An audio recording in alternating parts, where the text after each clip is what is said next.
दोस्तों SSC stenographer grade सी और D की तैयारी के लिए जीके के 50 क्वेश्चंस जो कि इस वीडियो में मैं लेके आया हूँ, ये बहुत ही इंपॉर्टेंट है, तो इस वीडियो को एंड तक देखना। चलिए देखते हैं। पहला क्वेश्चन है, दिल्ली सल्तनत के किस सुल्तान ने बाजार नियंत्रण प्रणाली लागू की थी? किसने की थी? तो अलाउद्दीन खिलजी ने की थी। अगला है, प्रसिद्ध पुस्तक इंडिका के लेखक कौन थे? तो कौन था? मेगस्थनीज थे। अगला है, जैन धर्म के 24वें और अंतिम तीर्थंकर कौन थे? तो महावीर स्वामी थे। अगला है, वर्ष 1757 की प्लासी की लड़ाई में ब्रिटिश ईस्ट इंडिया कंपनी का नेतृत्व किसने किया था? किसने किया था? तो रॉबर्ट क्लाइव ने किया था।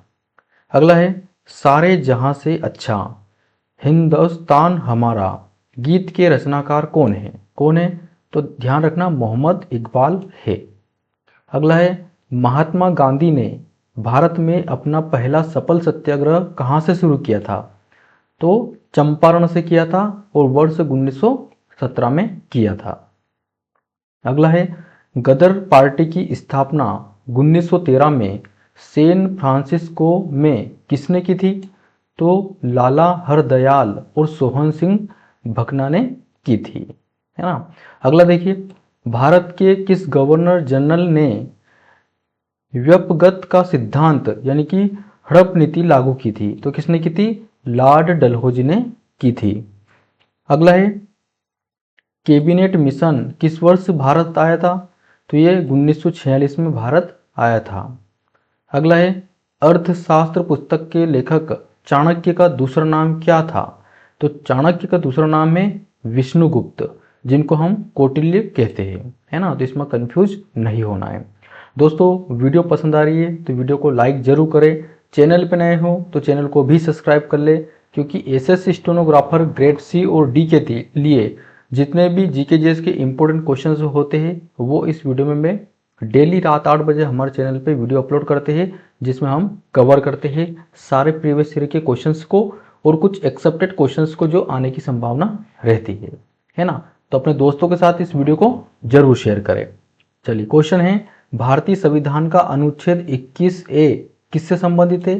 तो ये शिक्षा के अधिकार से संबंधित है, जिसमें 6 से 14 वर्षों के बच्चों के लिए शिक्षा अनिवार्य है। अगला है, भारत में किसी राज्य के राज्यपाल की नियुक्ति कौन करता है? तो भारत के राष्ट्रपति करते हैं, है ना। राज्यपाल की नियुक्ति कौन करते हैं? तो भारत के राष्ट्रपति करते हैं। अगला है, भारतीय संविधान में आपातकालीन उपबंध किस देश से लिए गए हैं?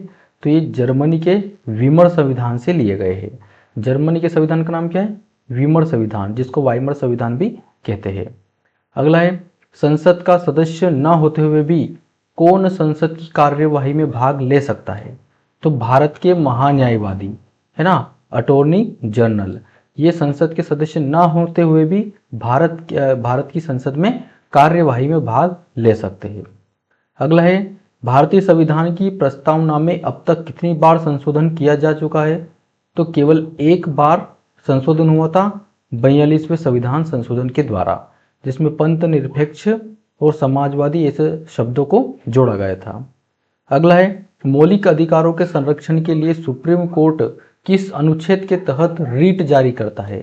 तो अनुच्छेद 32 के तहत मौलिक अधिकारों के संरक्षण के लिए जो है सुप्रीम कोर्ट रीट जारी कर सकता है ना। हाई कोर्ट के अनुच्छेद 226 के तहत ये करता है।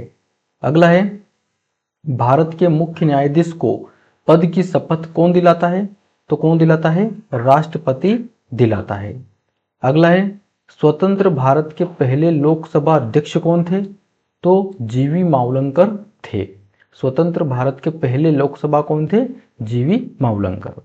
अगला है, भारत में स्थानीय स्वशासन का जनक किसे कहा जाता है? तो लॉर्ड रिपन को कहा जाता है। अगला देखिए, संविधान का कौन सा भाग संविधान संशोधन की प्रक्रिया से संबंधित है? तो आंसर हो जाएगा भाग 20, ये अनुच्छेद 368 के अधीन आता है। अगला है, विश्व की सबसे ऊंची पर्वत चोटी माउंट एवरेस्ट को नेपाल में किस नाम से जाना जाता है? तो इसको सागर माथा कहा जाता है। कहाँ पर? नेपाल में। माउंट एवरेस्ट को नेपाल में जो है सागर माथा कहा जाता है। अगला है टिहरी बांध भारत के किस राज्य में और किस नदी पर बना है? तो ये उत्तराखंड राज्य में बना है और भागीरथी नदी पर बना हुआ है। अगला है भारत के किस राज्य को मसालों का बगीचा कहा जाता है? तो आंसर हो जाएगा केरल राज्य को कहा जाता है। अगला है सौर मंडल के किस ग्रह को लाल ग्रह कहा जाता है? तो मंगल ग्रह को लाल ग्रह कहा जाता है। अगला है पृथ्वी अपनी धुरी पर किस दिशा की ओर घूमती है? तो पश्चिम से पूर्व की ओर घूमती है। अपनी धुरी पर यानी अपनी अक्ष पर पृथ्वी जो है अपने अक्ष पर घूमती रहती है। अगला है चिल्का झील जो भारत की सबसे बड़ी खारे पानी की झील है, यह किस राज्य में स्थित है? तो यह ओडिशा राज्य में स्थित है। अगला है मानस राष्ट्रीय उद्यान भारत के किस राज्य में स्थित है? तो ये असम राज्य में स्थित है। अगला है भारत की सबसे बड़ी जनजाति आबादी कौन सी है? तो भील जनजाति है जो सबसे बड़ी जनजाति है भारत की, और ये 2011 की जनगणना के अनुसार बताई गई है। अगला है भारत और श्रीलंका को अलग करने वाली जलडमरू मध्य का नाम क्या है? तो इसका नाम है पाक जलडमरू मध्य, है ना, पाक जलडमरू मध्य जो भारत और श्रीलंका को अलग करती है। अगला है सुंदरवन डेल्टा में किस वृक्ष की अधिकता के कारण इसका नाम सुंदरवन पड़ा? तो यहाँ पर सुंदरी वृक्ष अधिक है, इसके कारण इसका नाम सुंदरवन पड़ा। अगला है आवर्त सारणी की खोज सर्वप्रथम किसने की थी? तो मेंडलीफ ने की थी सबसे पहले, जिसको हम कहते हैं दिमित्री मेंडलीफ, ये इसका पूरा नाम है।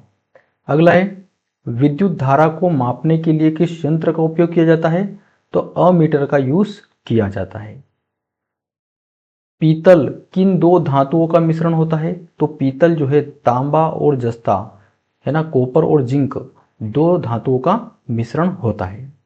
अगला है लाल रक्त कोशिकाओं यानी कि आरबीसी का निर्माण मानव शरीर में कहाँ होता है?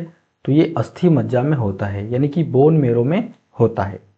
अगला है घेंगा रोग किस ग्रंथि के बढ़ जाने के कारण होता है? तो ये थायराइड ग्रंथि के बढ़ने के कारण घेंगा रोग होता है। अगला है बेरोमीटर का उपयोग क्या मापने के लिए किया जाता है? तो बेरोमीटर का यूज वायुमंडलीय दाब मापने के लिए किया जाता है ना, एटमॉस्फेयर प्रेशर मापने के लिए। सूर्य से पृथ्वी तक प्रकाश को पहुंचने में लगभग कितना समय लगता है? तो लगभग 8 मिनट 20 सेकंड का समय लगता है, यानी कि सेकंड की टोटल सेकंड की बात करें तो 500 सेकंड लगता है सूर्य से पृथ्वी तक प्रकाश को पहुंचने में। अगला है पानी के अंदर तैरती हुई वस्तुओं का पता लगाने के लिए किस यंत्र का उपयोग किया जाता है? तो सोनार का यूज किया जाता है। किसका? सोनार का यूज किया जाता है, जिससे क्या होता है हमें पानी के अंदर जो चीजें रहती है, जो चीजें तैर रही होती है, उससे उसका पता लग जाता है। अगला है टमाटर का लाल रंग किस पिगमेंट यानी कि वर्णक के कारण होता है? तो ये लाइकोपीन के कारण होता है। नहीं, टमाटर का जो लाल रंग होता है वो लाइकोपीन के कारण होता है।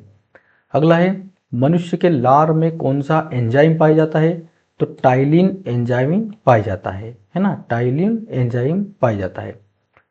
अगला है पंडित रविशंकर का संबंध किस प्रसिद्ध वाद्य यंत्र से था? तो सितार से था।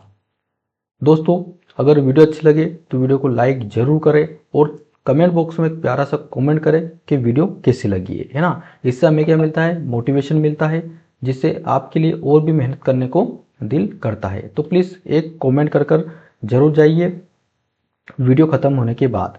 और आपकी सलाह के लिए एक और चीज़ मैं आपको बताना चाहूँगा कि जब आप वीडियो को देखते हो तो इसका या तो नोट्स बना लीजिए या इसके स्क्रीनशॉट ले लीजिए और स्क्रीनशॉट को पीडीएफ में कन्वर्ट कर लीजिए, क्योंकि जब आप वीडियो को देख लेते हो तो इसके आप रिवीजन नहीं करते हो, और जब रिवीजन नहीं करोगे तो ये चीज़ें आपको याद नहीं रहेगी, आप भूल जाओगे और एग्जाम में यही से क्वेश्चन आते हैं, फिर आप उनमें कन्फ्यूज होते रहते हो। इसलिए आपको क्या करना है, वीडियो देखने के बाद अच्छे से नोट्स बनाना है और रिवीजन जरूर करना है।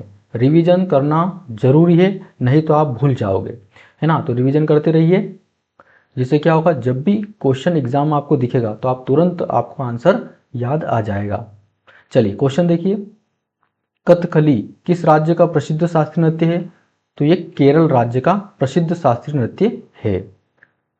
विश्व व्यापार संगठन WTO का मुख्यालय कहाँ पर स्थित है? तो ये जेनेवा में है, यानी कि स्विट्जरलैंड में है।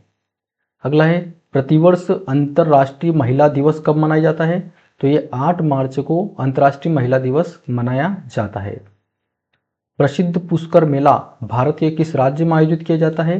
तो ये राजस्थान में लगता है, राजस्थान अजमेर में लगता है। भारत में कागजी मुद्रा यानी कि पेपर करेंसी का मुद्रण कौन करता है? तो ये भारतीय रिजर्व बैंक करती है, यानी कि आरबीआई करती है। कभी कभी यहाँ से क्वेश्चन पूछ लेता है कि आरबीआई की स्थापना कब हुई? तो सन 1935 में हुई। अगला है डिस्कवरी ऑफ इंडिया भारत की खोज पुस्तक के लेखक कौन है? तो जवाहरलाल नेहरू है। जवाहरलाल नेहरू जी की एक पुस्तक है डिस्कवरी ऑफ इंडिया यानी कि भारत की खोज। अगला है यूनेस्को का मुख्यालय कहाँ पर है? तो इसका पेरिस में है। पेरिस के मतलब फ्रांस के पेरिस में इसका मुख्यालय है, इसका यूनेस्को का। अगला है हरित क्रांति का जनक किसे माना जाता है? तो एम एस स्वामीनाथन को जो है हरित क्रांति का जनक माना जाता है। अगला है डुरंड कप का संबंध किस खेल से है? तो ये फुटबॉल से है ना। डुरंड कप का संबंध फुटबॉल से है। तो दोस्तों आज की वीडियो में हमने कितने क्वेश्चन को अटेम्प्ट किए? टोटल 50 क्वेश्चंस को अटेम्प्ट किए हैं। इन क्वेश्चन को आप अच्छे से अपनी कॉपी में लिखें और अच्छे से नोट्स बनाइए ताकि आपको रिवीजन करने में आसानी रहे।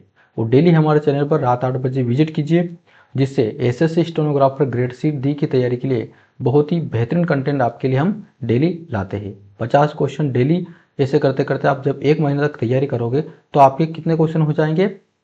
लगभग 1500 क्वेश्चन आपके हो जाएंगे, है ना। तो अपनी तैयारी को मजबूत रखिए। मिलते अगली वीडियो में, तब तक के लिए जय हिंद।